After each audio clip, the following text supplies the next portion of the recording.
Sì, la prima stagione è finita un po' così, un po' triste, è finito, io non avrei finito così. Seconda stagione, recuperiamo perché i personaggi i personaggi Francesco De Mira e Viola si aprono tantissimo, già subito arrivano i genitori di Francesco De Mir e quindi vediamo un po' l'infanzia e il passato di Francesco De Mir e vediamo anche la sua fragilità, la sua debolezza nei confronti di certe cose, tutti i suoi trami, cioè inizia un po' con dramma, è quello che piace a Viola, no? Viola subito diventa più comprensiva, diventa più affiatata nei confronti di Francesco De Miri, si avvicinano ancora di più. Questa cosa li porta ad essere ancora più vicini, si avvicinano ancora di più, cominciano a risolvere i loro problemi insieme, liberandosi da una superficialità che magari nella prima stagione un po' avevano e c'erano tante altre terze persone che confondevano tutte e due e queste terze persone ora non ci saranno e si concentrano principalmente su se stessi e quindi avranno un rapporto ancora più profondo, maggiore, diciamo, e ci sarà anche un Francesco De Mir che piange, che si apre, che scopriamo di più, sveliamo di più sempre Francesco De Mir. Io sono molto contento di seconda stagione. Ci vuoi Io con raccontare Giovanni qualche Nasta aneddoto? posso lavorare eternamente perché con lui mi diverto tantissimo, è lui un ragazzo molto in gamba, molto simpatico, anche scrive lui, no? Scrive dei film, scrive libri, quindi è molto intelligente, una persona di testa. Quindi nella seconda stagione, ora che ci hanno capito meglio come attori, la produzione, il copione ci ha permesso di più inserire delle gag, anzi hanno scritto loro, nella prima stagione un po' improvvisavamo noi, chiedevamo permessi al regista se potevamo inserire, loro dicevano di sì, ogni tanto dicevano di, quindi noi dovevamo insistere.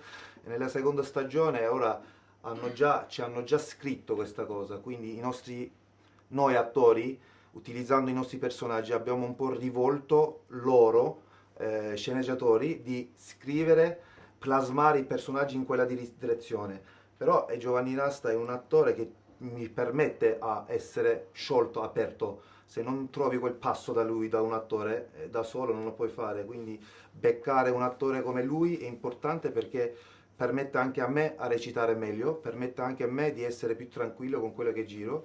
Anche il suo personaggio si è approfondito un sacco questa stagione. Noi abbiamo una cosa che ci diverte tantissimo, ogni tanto quando studiamo e memorizziamo le battute e lui si inventa un altro personaggio diverso da Turi, io mi invento un altro personaggio da Francesco De Mir, ci creiamo in testa per 5 minuti, 10 minuti, ci inventiamo due personaggi diversi e cerchiamo di memorizzare le battute dicendo, intonando a seconda di questi personaggi che abbiamo inventato e quindi ci divertiamo un sacco. Lui diventa un'altra persona che non diventa Turi in quel momento e dice tutto in altra maniera. E dico tutto in altra maniera e questa cosa ci fa ridere un sacco. Però quando arriviamo al set veniamo pronti ad affrontare qualsiasi novità che ci dice il regista.